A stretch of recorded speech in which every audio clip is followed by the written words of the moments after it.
A handmade brush, and every brush has its own role, and this is the king of brushes. This handmade brush is the king of brushes. Now that why I am going in for watercolor pencil, because it gives me a lot of control. And for lips I have always used cadmium red in combination with yellow ochre, or sometimes a little of scarlet. And I'm using a Grapho Gear mechanical pencil, 0.3 mm B, graphite B, and let me add some value here to the eye.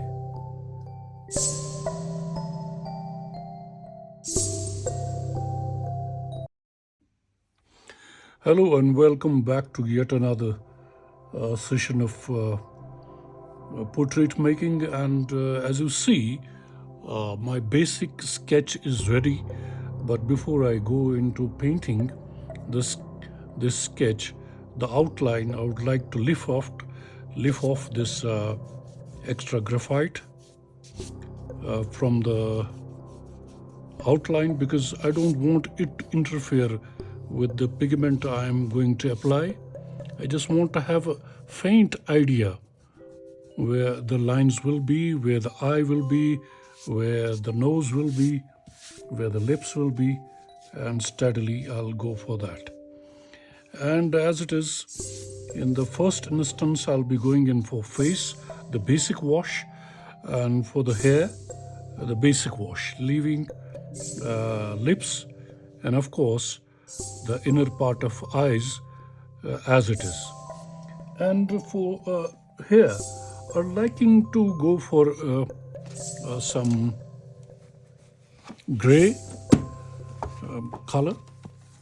Gray, as it is, befits the hair, which usually looks to us as black. Actually, pure black is nowhere available. In fact, it's never seen on anybody's hair and all that. Well, the first choice I would be liking to have is Payne's gray, and this is somewhat not pleasing to the eye. And the next I have another gray, and I have made it out of burnt sienna and ultramarine blue.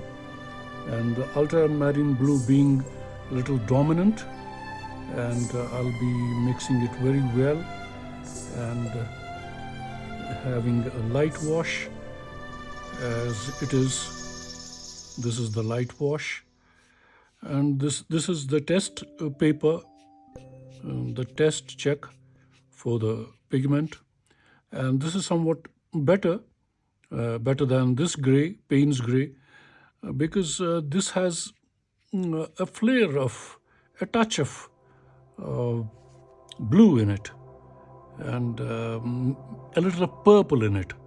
So this is good for the basic wash, and ultimately we'll be developing the different values as we develop the hair to have it properly, the hair strands, the flow of hair strands going in various directions. So it's time I go for the basic wash of the face and the hair.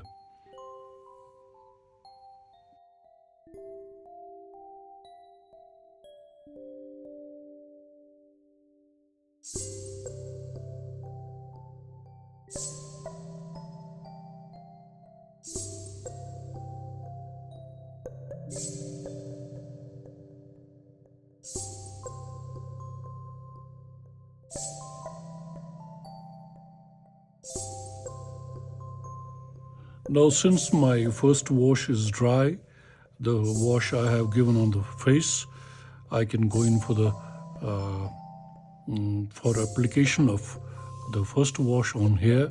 And for that, I'd like to moist the hair here with plain water, just moist, not wet the paper totally. and for that I'll go in for a flat brush.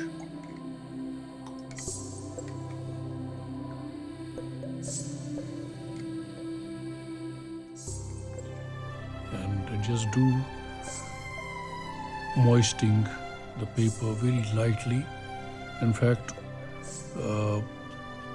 if there is excess of water, that's to be lifted back.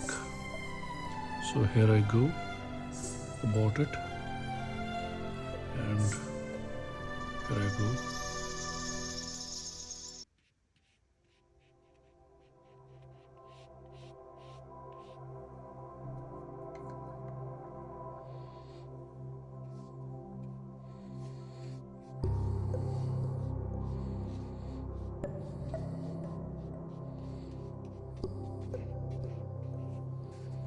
I like to take off extra water from my brush.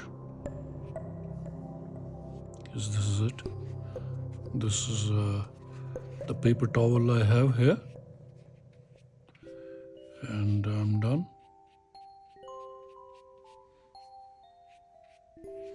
And while being wet, I'll give it an application of first color wash, and for that I have already prepared a mix of ultramarine blue and bird senai, ultramarine blue being dominant a little, and this is the shade I'll be going in for. And just before I do that, I'll mix it well once again and go for a very light wash, just in case if I see the pigment is rich, I can dilute it with extra water, but then I think it's okay. It is just the way I want it to be. Oh yes, this is the way I wanted it to be, and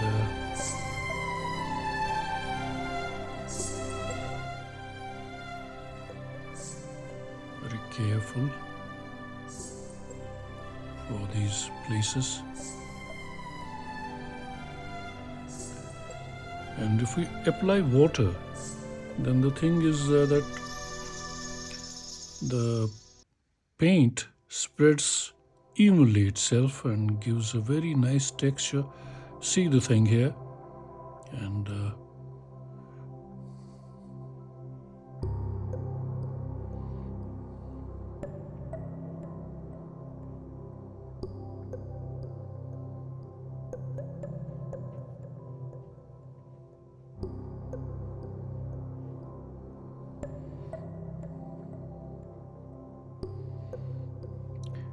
leaving certain places as they are, but taking care. Oh yeah, taking care about the other places, being a little careful about the values, the pigment we are spreading here.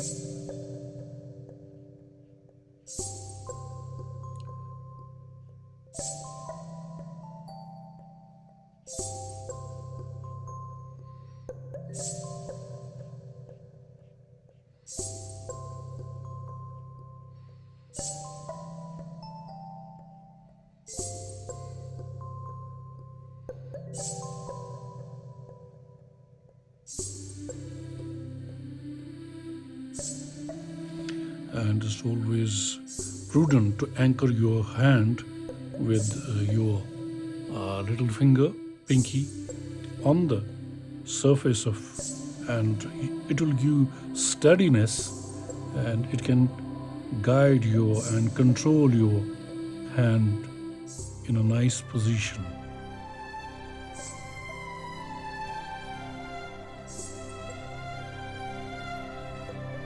And we can go in for just a little touch in certain places so that it shows the depth in hair. leaving certain places. Well, this is not all, because we'll be going in for some more layering on here.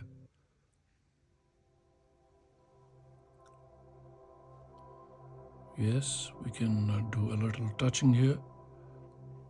Picking another brush here. This is a handmade brush, and every brush has its own role. And this is the king of brushes. This handmade brush is the king of brushes. It has a lot of control and a lot of holding capacity, and then it has a pointed tip to give us control over what we want to go in for. Just have a look here. It can just give us the control we want to have. And see the strands coming here and just dissolving in the hair here. Let's take out a few more strands here.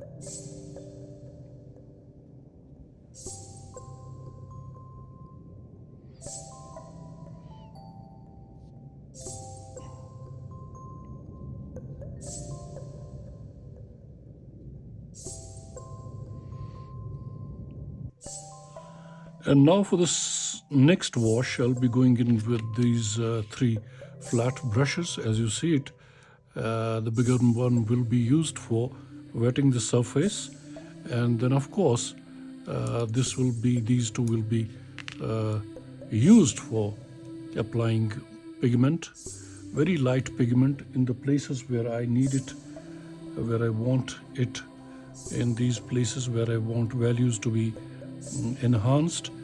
And for that I need a shade which is very light. This is a mix of yellow ochre and a dash of cadmium red.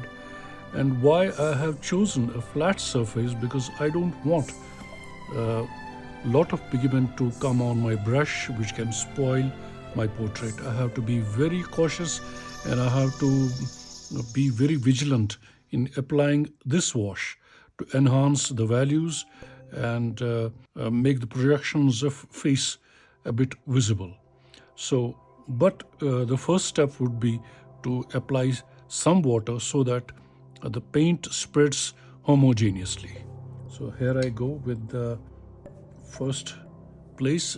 It's hair, and this is plain water that I am applying. Simply plain water, because what happens is it spreads the color on its own. And this is the typical property of watercolor, finds its own place, and it helps us out in making these projections very visible. So this is the now brush. I'll lift off pigment very carefully, but first of all testing it here. Oh yeah, this is it. It's going to be very light, and let me go in here very delicately and steadily, not creating any patches,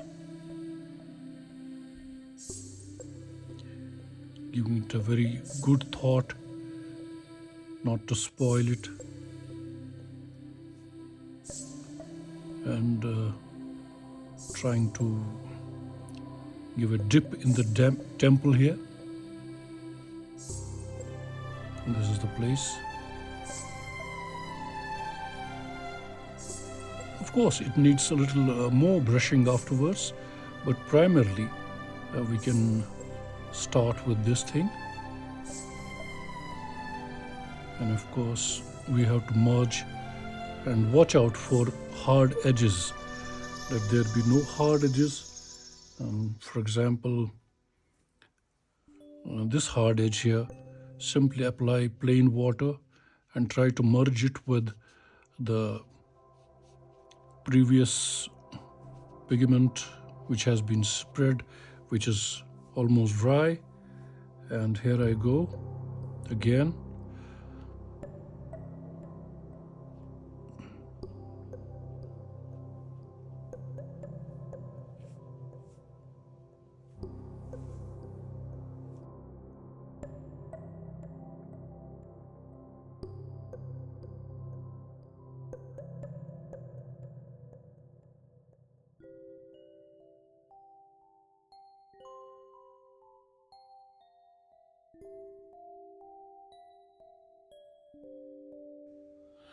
And now I will go in for the first touch on eyes, and for that I need to be extremely cautious about the pigment that I'll be putting in, and I have to be very, very sharp in selection of my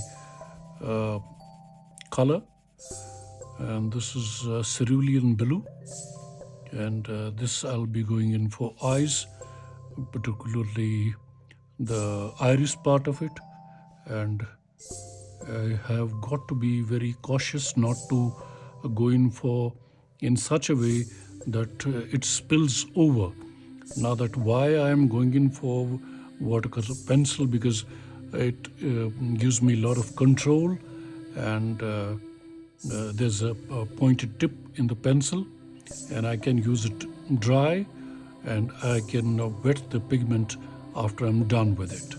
So let me have a go here, and me going for the iris part of it, and this is the shape of eye.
Well, this is the first attempt for the eyes, and it needs to be dried first of all, because then in fact we can go in for the edge of the iris, and then of course for the pupil inside, and we can go for the actual size of the pupil at that time, and then of course for the eyelashes and other enhancement and embellishment on the portrait. But of course that will be done towards the end of finishing the portrait. So primarily this is it, and I'll stop here because I cannot go in for any other wash. Like I don't want accidentally to mismanage the kind of work I have done here. We'll get another sitting, and for the next wash I'm going to use Winsor and Newton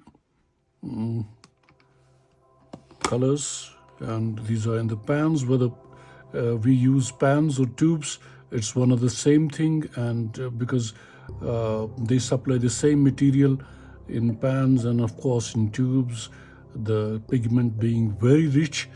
And primarily I'll be going right now for lips, and for lips I have always used cadmium red in combination with yellow ochre, or sometimes a little of scarlet, and I have seen the combination comes alive, and this is the place I'll be taking up the pigment from here. Just a little of yellow ochre, and we can just apply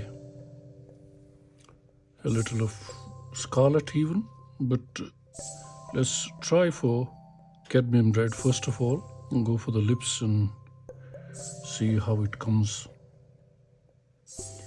But we have always to take care that these washes, these shades have to be very light, so that it doesn't spoil things. And we have to try them on first of all before using them. Yeah, this should be the color we should go in for, very light. And since our area to cover is very little, so we don't need to make a lot of it.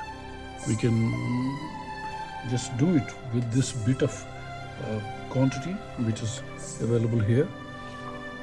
And for that we are going to use flat brush, flat but small number brush. It's just a 0 number brush, flat brush.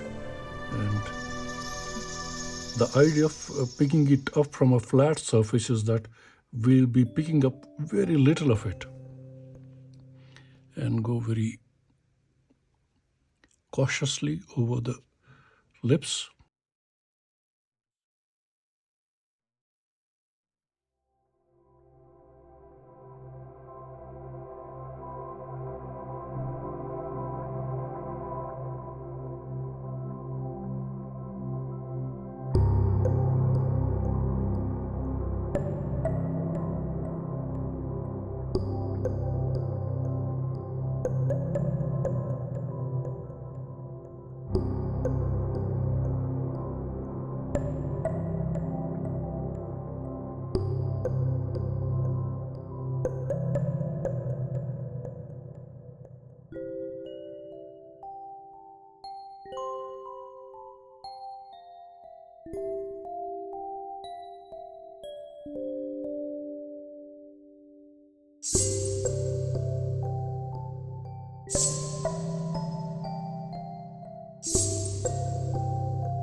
Well, it's always better to leave the work overnight, and now it is totally dry, and we can have a fresh look with a fresh perspective and think about the things and have a close look once again on the portrait or the landscape, whatever we are doing.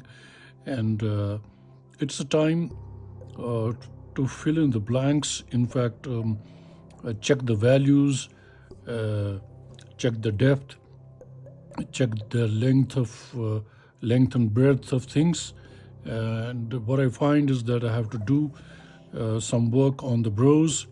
Then, of course, I have yet to do the lashes, eyelashes. So I'll be going in for that. And after that, I'll take another call what to do with the portrait.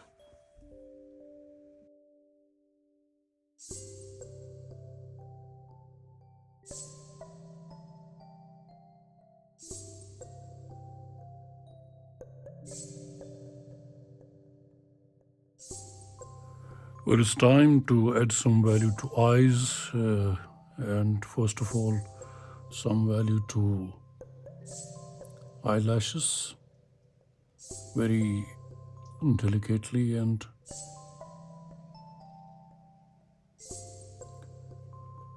steadily.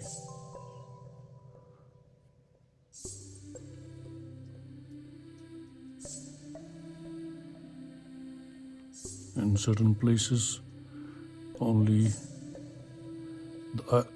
only the impression of just a root of the eyelash.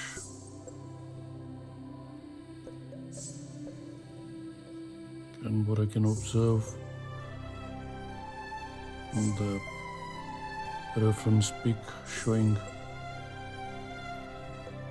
very dense eyelashes.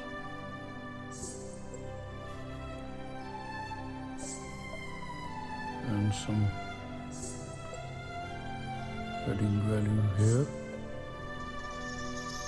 and you can see so much of intensity here.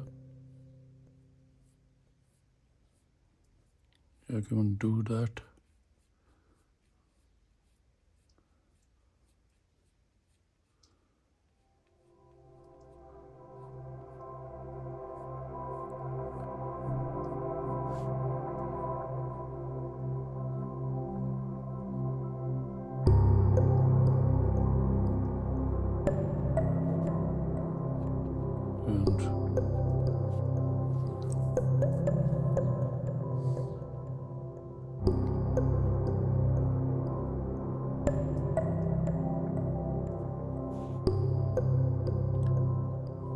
And this is the place one has to be very cautious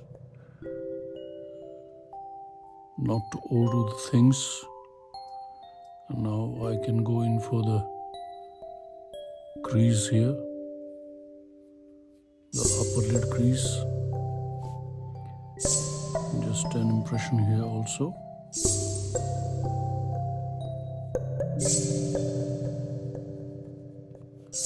And I'm using a Grapho Gear mechanical pencil, 0.3 mm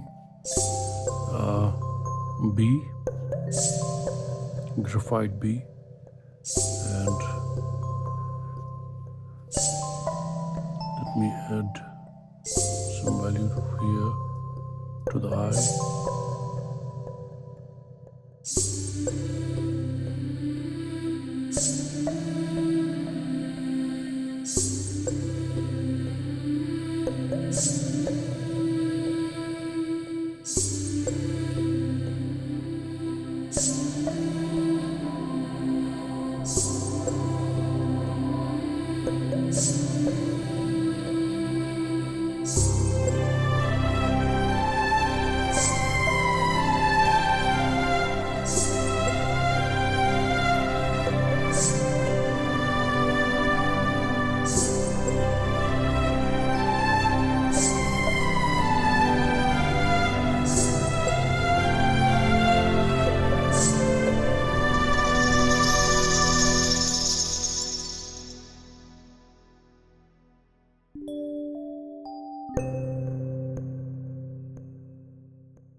Now I'd like to go in for the background, and I would like to add on a color so that the picture becomes prominent. And I would like to not fill all the spaces, but maybe go in patches and add on one more color. And I have already chosen cerulean blue, and I'll be taking up another shade that's ultramarine blue, and adding on some pigment here and there to have a good mix, and a dissolve here and there. But I'm going to take out this ultramarine blue, and but in very little quantity.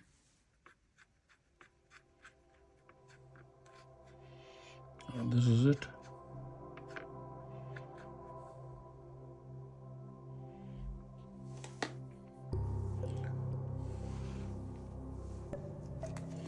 But I would like to wet the space here and there.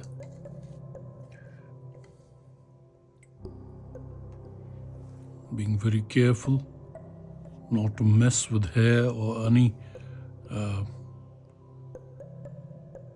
portion of the portrait.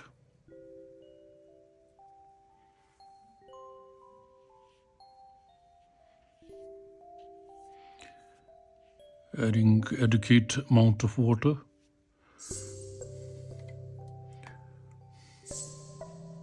So that there is good dispersion of color.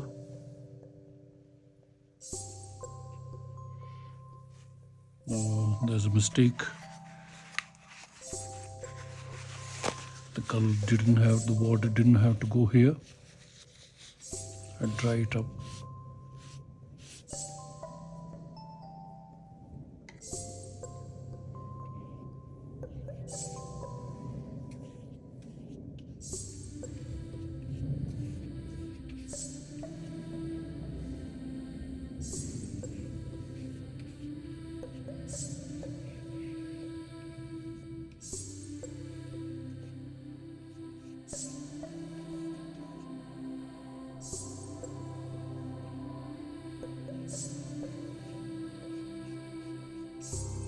And going to add on color while this is all wet. This plain water I'm applying, and now I'll go in for this.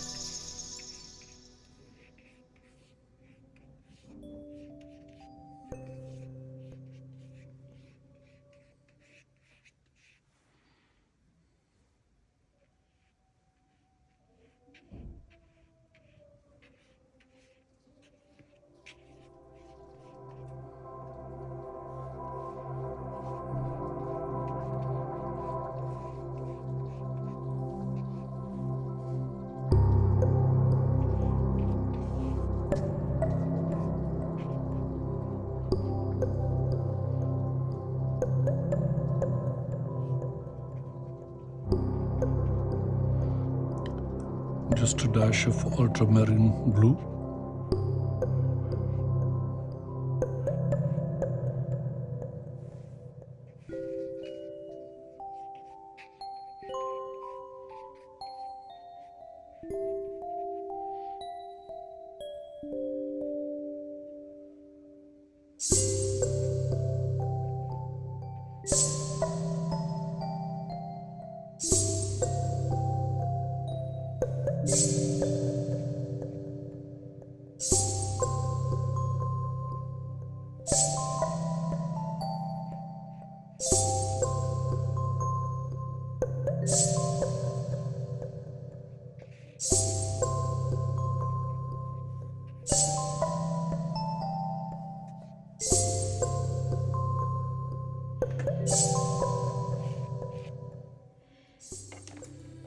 I'm gonna tilt my drawing board just a little so that it mixes and there's a homogeneous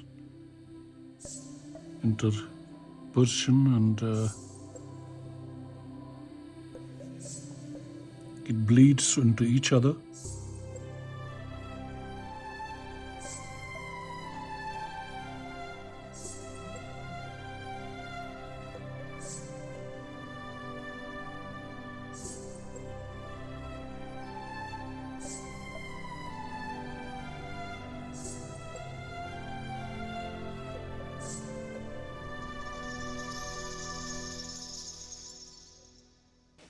I'm gonna wipe up just a little of it, which comes over to the edge of the portrait.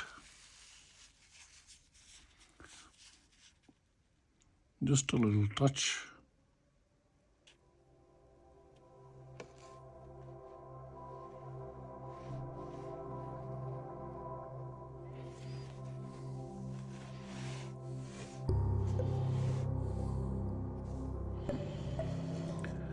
And almost done. And thank you very much for watching the session.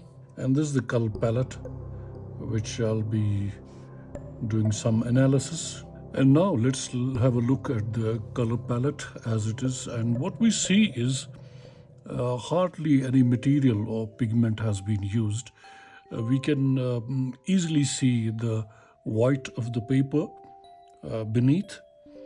And watercolor is to be used this way only to maintain its original properties and characteristics. And of course, we can go into pasty mixes wherever it is needed, and but that's to be done sparingly, mostly like in landscapes and maybe in portraits as well, but the use is very limited.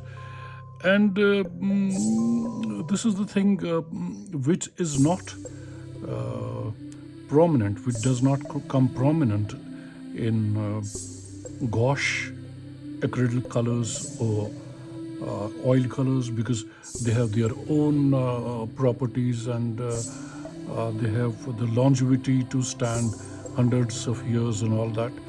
But then you have got to be very sure when going in for watercolor, because there is no room for corrections, maybe just 5 to 10% only. And in conjunction with gravity, we can do a lot of wonderful work. Like I